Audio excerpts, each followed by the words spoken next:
100 people gathered at the Strater Hotel to celebrate the life and times of Zane Grey. Who was he and why does he inspire such devotion? Learn how you can participate in Clean Commuter Week and drive back into yesteryear during the annual Durango Motor Expo. I'm Ashley Dixon and you're watching Inside Durango News. You're watching Inside Durango News, your source for information about Southwest Colorado. Powered by Fast Signs. More than fast, more than signs. It's done. Retail marijuana sales are now legal in the city of Durango and La Plata County. The La Plata County Commissioners approved retail regulations on June 10th, and the Durango City Council approved regulations at its regular meeting on June 16th. County regulations allow for retail growing operations as well as manufacture of marijuana products.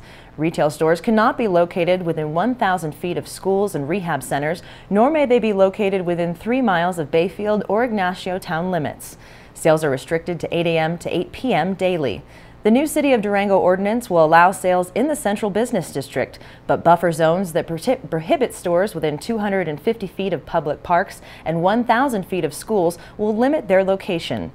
On Main Avenue, stores would be restricted to the block just north of the train station and between 9th and 10th Streets. Most of 2nd Avenue would be open to retail pot stores. Regulations limit the number of stores to 1 per block. Both the city and the county approve fee schedules for license applications. Whether you choose to locate your pot store in the city or county, it'll cost nearly $10,000 for the license application process. The fees were calculated to cover actual staff costs to process the applications. The city ordinance becomes effective July 1st and the county's July 18th. What does it take to be a leader in La Plata County? Well, for starters, you need to know who does what for whom and how. And it doesn't hurt to have your own personal network filled with people who can help you get things done. That's the premise behind Leadership La Plata, a leadership skills and community education program that prepares emerging community leaders for leadership roles in their businesses, on nonprofit boards, elected office, or government administration. Each year, 18 community members are selected from a pool of applicants to participate. They meet once a month for 8 months to participate in a full day of leadership training and to delve deeply into the social and political systems that make La Plata County tick. Topics cover arts and culture, the nonprofit world, health systems, local government, education, and more. And on Thursday, June 26th, Leadership La Plata will celebrate its silver anniversary with an alumni party from 5 to 7:30 p.m. at the Rochester Hotel. Since 1988, 425 community members have graduated from Leadership La Plata. Participants have run the gamut from La Plata County natives to relative newcomers. Anyone who has an interest serving his or her community can benefit from the program, says Karen Thompson, this year's steering committee chair. Thompson moved to Durango full-time in 2001, and she participated in the program to become more knowledgeable about her new community. I love knowing about where I live. I love to know what's going on, who's doing what's happening, what the issues are. I'm basically pretty nosy. And I love it when people ask me something about the community and I can give some information. And so part of what I loved about Leadership La Plata was the kind of behind the scenes, all the information that I got about all the areas of interest and concern and issues. So I loved learning more about Durango. And then I met fabulous people, people that I probably would not have ever met just in the course of my day-to-day life had I not come into contact with some of these people through Leadership La Plata. Thompson said the 25th anniversary has been an inspiration to the organization to find ways to involve its graduates.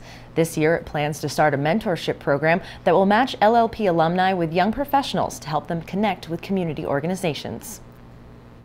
I think people like to be involved if there is meaty, meaningful reason to be involved. And we have some fabulous alums with fabulous skills, and we have some wonderful young entrepreneurial, energetic young business people coming up, and it makes sense to me that if we could get those people together, it gives the alumni an opportunity to share, to be involved, give these young professionals a chance to learn from some of the experienced people. And so I think we're recognizing the value, the potential, and I think that alumni are going to see us do more reaching out and keeping them engaged and motivated to support Leadership La Plata and the community. For more information about Leadership La Plata, visit the website at leadershiplaplata.org or the Durango Chamber of Commerce website at durangobusiness.org. After the break, why Western author Zane Grey continues to inspire passion in his fans all over the world. First National Bank of Durango, committed to our community since 1882, where our friendly bankers help you achieve your financial goals. We put you first! Stop by one of our 5 locations or visit us online at fnbdurango.com. Everyone's on a budget, and we have several programs that are available that will meet those needs so that it does fit within your budget. We're family here. They like the way they're treated. They like the way we present the numbers. There is nothing under question. They know exactly what they're getting. The quality of the Honda is number one. You want to get into a car that you know you can depend on for years and years, and it's not going to break down. It's going to be what it's presented to be. You're watching Inside Durango News. I'm Ashley Dixon. Before Louis L'Amour, before Larry McMurtry, there was Zane Grey. And who is Zane Grey, you ask? His fans call him the greatest storyteller of the American West, and nearly 100 of his most ardent followers gathered for the annual Zane Grey Convention held this year in Durango at the Strater Hotel.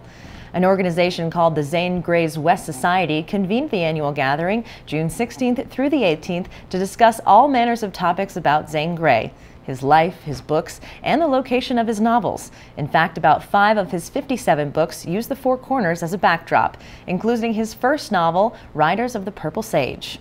To say that Society members are fanatic is an understatement. Society founder Joe Wheeler admits that he became a prisoner of the writer's legacy after writing his doctoral thesis on Grey at Vanderbilt University in 1975. In 1983, Wheeler founded the Society and has become the expert on all things Grey. He's been the keynote speaker at the annual convention for the past 32 years. Grey was the creator of a romantic West. Once upon a time, there was a real West, kind of a Camelot type experience. And his books became the canon of the Old West. And as Louis L'Amour, who lived here in this area, I corresponded with him when I was doing my doctoral dissertation.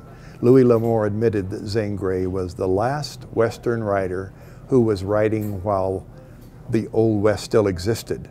It didn't exist anymore when Louis L'Amour came on the scene, and he always regretted that. But he credited Grey with that. Born in Ohio in 1872, Grey traveled throughout the West to write romantic novels about the brave pioneer, the strong and silent cowboy, hardened miners, noble Indians, buffalo hunters, and desperados.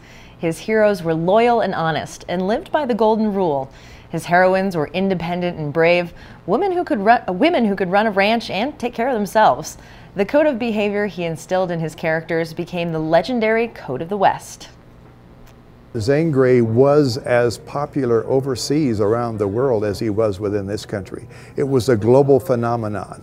And I have seen, in especially the Southwest National Parks, you see Europeans and Japanese and people from all over the world that come here because of the mystique of the Old West. And many people first fell in love with the Old West through Zane Grey novels, and I have read many of their letters. And they say, I just determined that sometime in my lifetime I had to come to where it really happened. And so Zane Grey was the first novelist who insisted that his books be filmed on location, because he felt that we actually become who we are more environmentally than we do biologically, that the locale creates the character.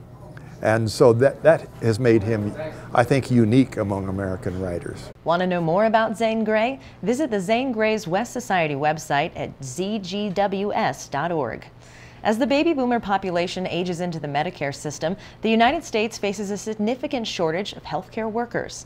According to the Colorado Trust, Colorado will need nearly 2,200 primary care providers by 2025.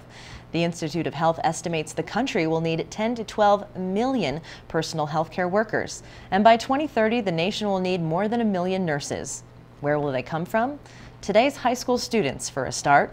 That's why the Southwestern Colorado Area Health Education Center hosted the first ever Summer Health Careers Camp for 8th, 9th, and 10th graders earlier this month at Fort Lewis College. 25 students attended the first camp and learned about the dozens of health career options available to them. Today is the first day of our first annual Health Careers Camp, and for high school students. And the purpose of this camp is to get kids excited and introduced to all of the different healthcare careers that are possible for them to pursue. And we want them to understand the importance of them pursuing health careers and then coming back to their home communities and providing quality care. As the health care shortage continues with the shortage of providers, aging providers that are leaving the workforce, and more people becoming insured, we have a strain on especially primary care. And so we're teaching these kids about all the different things they can do in healthcare, and then hopefully they'll pursue a health. Students visited local health clinics, shadowed professionals in their medical facilities, and participated in mock trauma. They also had an opportunity to try their hand at some of the services that healthcare professionals provide, like taking blood pressure, measuring lung capacity, bandaging wounds, and even suturing. On a banana, not on a human. McInnes said that health camps are effective. A similar health camp has been offered in Alamosa for more than 20 years, and many of those camp graduates are now working in health careers, she said. The Southwest Colorado Area Health Education Center is one of 6 centers in Colorado that offers educational outreach programs to increase the number of students who pursue health careers. They also increase access to continuing education programs for health professionals serving in medically underserved communities. Congress established the Area Health Education Program in 1971. For more information about the Southwest Colorado program, visit the website at swcahec.org. Shut that car door, throw away the keys, and jump on your bike for the 5th annual Clean Commute Week that begins June 21st. The City of Durango's multimodal administrator, Amber Blake, says that Clean Commute Week is a celebration of environmentally friendly forms of transportation. The week is filled with special events and incentives to get you out of the car, whether you walk, bike, or take the bus. So our goals for the week are to help educate the public on the benefits of sustainable transportation, to give people to give it a try, have them get out of their normal routine and say try biking to work or try walking for your errands instead of using your car. All Durango buses will offer free rides for the entire week to provide a greener way to get to work. Blake said clean commuters not only reduce pollution, they also decrease their stress levels, increase their quality of life, and of course, take more traffic off the road. The week of green travel festivities kicks off at 9 a.m. on Saturday at the Durango Farmers Market, where mechanics from Velorution Cycles will conduct free bicycle microtunes. Cyclists can also register their bikes with the Durango Police Department. The 2nd annual Bicycle Fashion Show takes place Tuesday evening and showcases the latest in cycling wear. And Wednesday will be Bike to Work Day. There's the typical Bike to Work Day, which is on Wednesday, and we've expanded it to include all modes of transportation that are sustainable. And we have our breakfast stations in front of the Steaming Bean on Main Avenue and out at Mercy Medical Center. Listen for the sounds of car engines and bicycle bells on Thursday at 4:30 p.m. for the Pedal vs. Metal Challenge, a contest that pits bicyclists against vehicle drivers to determine which is the superior mode of transportation. After the challenge, a group ride along the Animas River Trail departs Buckley Park at 5:15 p.m. to wind up at Ska Brewing for the 3rd annual Love Your Commute Party, featuring free beer, raffles, live music, and an award ceremony. For more information on how you can reduce your carbon footprint during your commute, visit getarounddurango.com. Next, America's love affair with vintage cars comes to Durango. Am I some jaded on paper?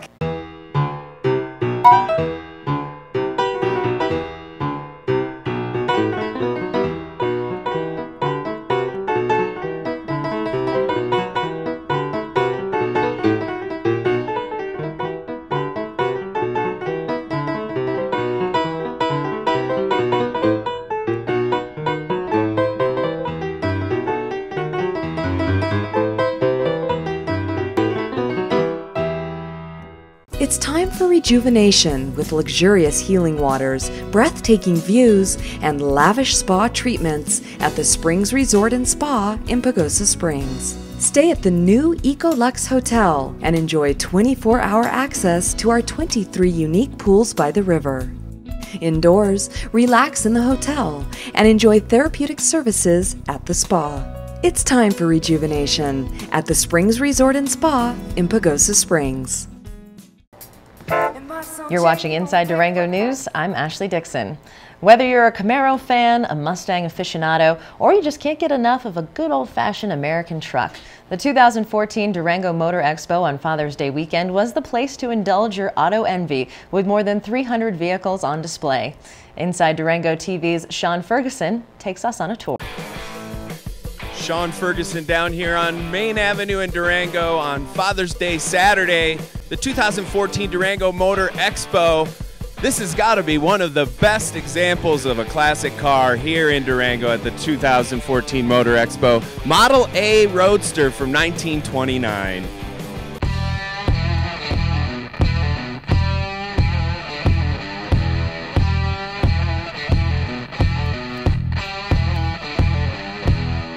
Let's talk about your car, Randy.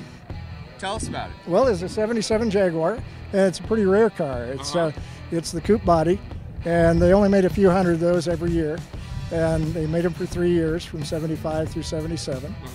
And so you probably won't see another one around because they're pretty uncommon. We're here with Megan in front of your beautiful representation of current American muscle car. Absolutely. We've got a 2014 Ford Mustang down here today to show off for Durango Motor Company. What's special about this car? Well, I mean, it's a Mustang, and it's the 50th anniversary year of the Mustang, which makes it extra special. You've probably seen quite a few years of Mustangs out here, and 50 years is pretty impressive. You gonna enjoy Father's Day? Yeah. What'd you do for your dad for Father's Day? We took him to breakfast. Well, nice. Enjoy the rest of the car show.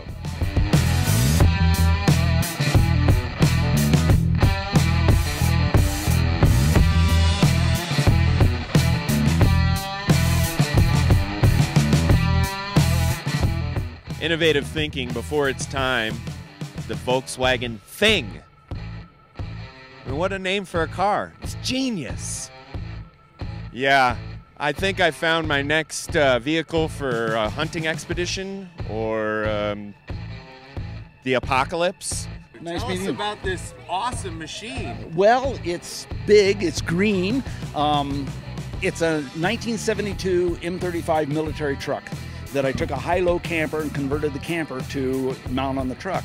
It's a multi-fuel, which means it can run any kind of fuel you want to put in it. Gasoline, diesel, jet fuel, transformer fuel, cooking oil, automatic transmission fluid, motor oil, whatever you happen to have on hand. So it's an unstoppable vehicle. It also requires no electricity to run the motor. So it's in a bad condition, something that's literally unstoppable. I could definitely see myself living in this.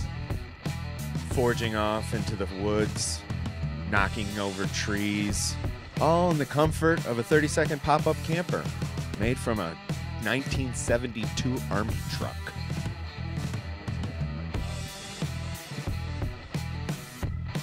How are you?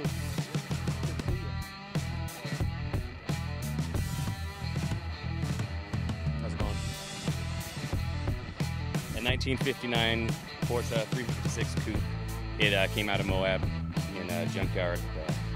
It took me about a year and a half to convince him to sell it to me, and about a year and a half to build it. And it was, as you can see, really, really bad. It was crushed. Yeah, it was pretty much crushed like a tin can, and we started with big sledgehammers and porta powers, and stopped when it got to the point where doors could open and shut, and I could drive it around town.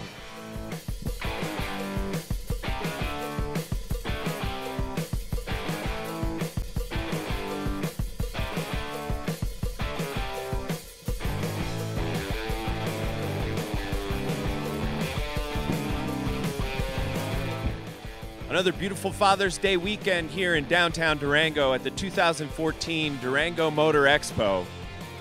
Beautiful cars, beautiful scenery, great day in Durango. Thanks for watching Inside Durango Television. I'm Sean Ferguson. Oh yeah, and that Army truck is one boy toy. I gotta get me some of that.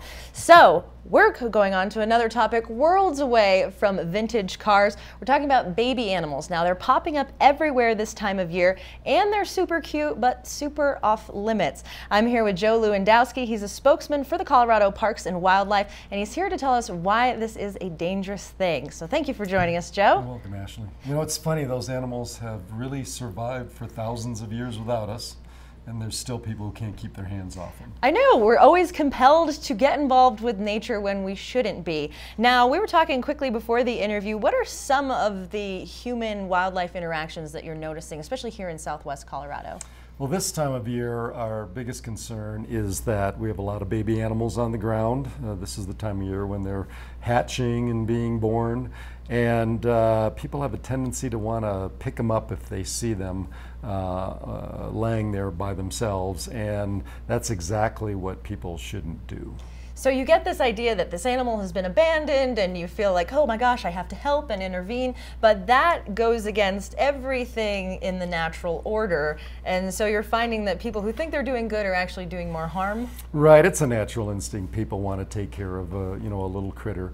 But basically, deer, for example, people seem to pick up deer more than other animals. They're born without any scent, and they have a good camouflaged coat. And their mothers will stash them away, and like any mother, they got to get away from the kids, and they have to go off and feed and get some rest and get some nourishment on their own, and they know how to get back to their baby, and they'll find them again. Unfortunately, some people will see them, sometimes they end up in a backyard or along the river trail or something like that. The best thing to do is take a look at them, don't approach them, and move on. They're really cool to see, but we can't really help them much because if we try to take them into captivity, a good amount of time that animal's not going to make it because we just don't have the tools, the nutrition to feed those animals. Yeah, well, and we talked a little bit of just the natural process of things and, you know, natural selection, survival of the fittest type stuff. So when a bird falls out of a nest, you know, that happens all the time, and when you see it, you're compelled to intervene. And yeah, birds have to learn how to fly. That's kind of what they do. And I've seen birds on trail when I'm walking out hiking. The best thing to do if you see a little bird, just pick it up, give it some cover off the trail, and again, move on. Don't try to take it into your car and deliver it to the Division of Wildlife or a veterinarian or anything. And again, that animal will do fine. You know, the natural order, people need to know that mortality in wildlife is very high. There are some animals that half of them won't make it past a few months of their lives. So it's a natural process. It's a tough world out there for a wild animal. Oh yeah. But remember, that's wildlife and not adapted to what we do.